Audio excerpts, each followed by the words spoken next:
Hello बच्चों, अस्सलाम वालेकुम। क्लास थर्ड हम आपका अंकुश हिंदी पाठमाला भाग 3 पढ़ रहे हैं। हम आपका लेसन नंबर 13 रिवीजन कर रहे हैं। लेसन का नाम है मक्खी और स्वादेश। तो इसके क्वेश्चन आंसर हमने किए। आज हम करेंगे किसने किससे कहा लिखिए। ये आपको सिर्फ अपनी बुक पे भरना है। तो बच्चों, इसमें स्टोरी मक्खी और स्वादेश की मैंने आपको पहले भी स्टोरी को अच्छे से समझाया है। आज हम करेंगे पहले क। मुन्ना तुम्हारे बाबा कहाँ है। ये बात किसने कही थी। मुन्ना तुम्हारे बाबा कहाँ है, किसने कहा था। गोपाल भाड़ ने लड़के से कहा। किससे कहा। गोपाल भाड़ ने लड़के से कहा। उसके बाद है ख। वह तो एक मोटा आदमी था। वह तो एक मोटा आदमी था। ये किसने कहा था बच्चों। लड़के ने पिता से कहा। लड़के ने जो है अपने पिता से कहा। उसके बाद ग। आज तुम्हारे पैसे चुकाने आए हो। ये बात किसने और किससे कही थी। गोपाल भाड़ ने दुकानदार से कही थी। ये बात जो है गोपाल भाड़ ने दुकानदार से कही थी जब वो नेक्स्ट डे जो है वापस आए थे उसके स्वादेश के पैसे देने के लिए। उसके बाद ख। आपके दर्शन हो गए, मेरा सारा पैसा वसूल हो गया। ये बात किसने कहा और किससे कहा। तो ये बात दुकानदार ने गोपाल भाड़ से कहा। जब उसने उस साहूकार का नाम सुना तो वो जानता था कि वो पड़ोस के गांव का जो है बहुत बड़ा साहूकार, इसलिए उसने कहा कि आपके दर्शन हो गए, मेरे सारे पैसे वसूल हो गए। दुकानदार ने गोपाल भाड़ से कहा। उसके बाद बच्चों, ये आपको सिर्फ बुक पे करना है। ये क्वेश्चन आंसर आपको कॉपी पे करना है, याद भी करना है। ये आपको सिर्फ बुक पे ही करना है। उसके बाद ये भी बुक पे करना है। उसके बाद थर्ड, कहानी की घटनाओं को 1 2 3 4 5 6 अंक देकर सही क्रम में लिखिए। आपको यहाँ से स्टोरी को देखना है कि कौन सा ये सेंटेंस जो है पहले आया है। तो उसपे हमने यहाँ पहले से निशान लगाया है। तो सबसे पहले आता है इसमें खाली पेट चलना कठिन हो रहा था। सबसे पहले ये वाला वाक्य होता है कि वो खाली पेट चलना उसको मुश्किल हो रहा था। सेकंड वाला होगा पिता का उत्तर सुनकर लड़के ने गोपाल भाड़ को स्वादेश खाने दिए।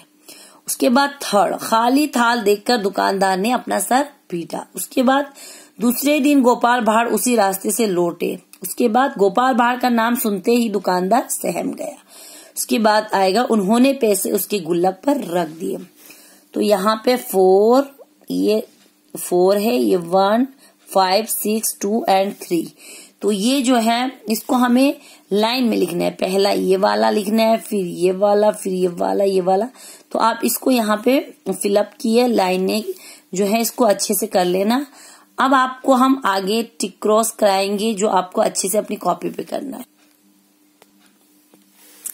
उसके बाद 4 क्वेश्चन है, सही वाक्यों के सामने सही का तथा गलत वाक्यों के सामने गलत का निशान है। जो सही है टिक लगाइए, जो गलत है उसमें क्रॉस लगाइए। तो पहला है, गोपाल भाड़ जब दुकान पर पहुंचे तो वहां एक छोटा सा लड़का बैठा था। जब गोपाल भाड़ शॉप पर पहुंचे तो क्या वहां पर एक छोटा सा बच्चा बैठा होता। तो ये बिल्कुल सही है, राइट है। उसके बाद खा।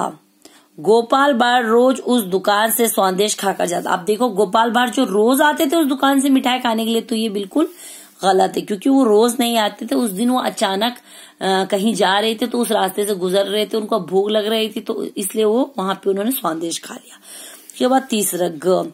गोपाल भाड़ दूसरे दिन दुकान पर मिठाई खरीदने पहुंचे। गोपाल भाड़ दूसरे दिन दुकान पर मिठाई खरीदने पहुंचे थे क्या। तो ये भी गलत है क्योंकि दूसरे दिन वो उसके पैसे लौटाने पहुंचे थे, मिठाई खरीदने के लिए नहीं आए थे। उसके बाद घ। दुकानदार ने सोचा कि उसका लड़का उड़ने वाली मक्खी के बारे में बात कर रहा है। राइट है, बिल्कुल राइट है, सही है।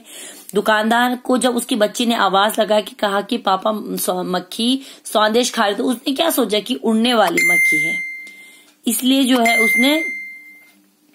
उसने कहा कि खाने दो। तो ये बिल्कुल सही है। उसके बाद हलवाई गोपाल भाड़ के बारे में जानता था। हलवाई जो है वो गोपाल भाड़ के बारे में जानता था। हाँ, तो ये बिल्कुल सही है। गोपाल भाड़ का जब उसने नाम सुना तो वो उसके बारे में जानता था, इसलिए वो सहम गया। तो पहला सही, दूसरा गलत, तीसरा गलत, चौथा सही और पांचवा सही।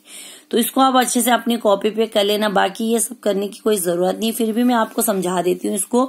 भाषा ज्ञान। नीचे दिए वाक्यों में कुछ गलतियां हैं, इन वाक्यों को शुद्ध करके लिए। कुछ जो सेंटेंस है इसमें कुछ गलतियां हैं, हमें इसको सही करना है। तो पहला है यहाँ पे, पेड़ का नीचे हलवाई का दुकान थी। ये सेंटेंस बिल्कुल गलत है। पेड़ का नीचे नहीं होता, पेड़ के नीचे। हलवाई का नहीं, हलवाई की दुकान थी।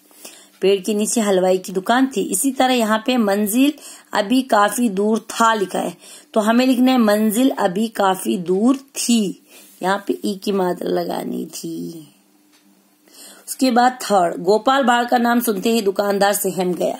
ये बिल्कुल सही है, गोपाल भाड़ को नाम सुनते लिखा हो, तो हमें लिखना है गोपाल भाड़ का, को नहीं लिखना है, का लिखना है। गोपाल भाड़ का नाम सुनते ही दुकानदार सहम गए। उसके बाद घ, कल मुझे बहुत भूख लगा था और मेरा जेब भी खाली था, तो हमें लिखना है कल मुझे बहुत भूख लगी थी, बड़ी ई की मात्रा लगानी, और मेरी जेब खाली थी, ई की मात्रा लगानी है। उसके बाद ओ बाबा कल वाला मक्खी आया है, तो हमें लिखना है ओ बाबा कल वाली मक्खी आई है।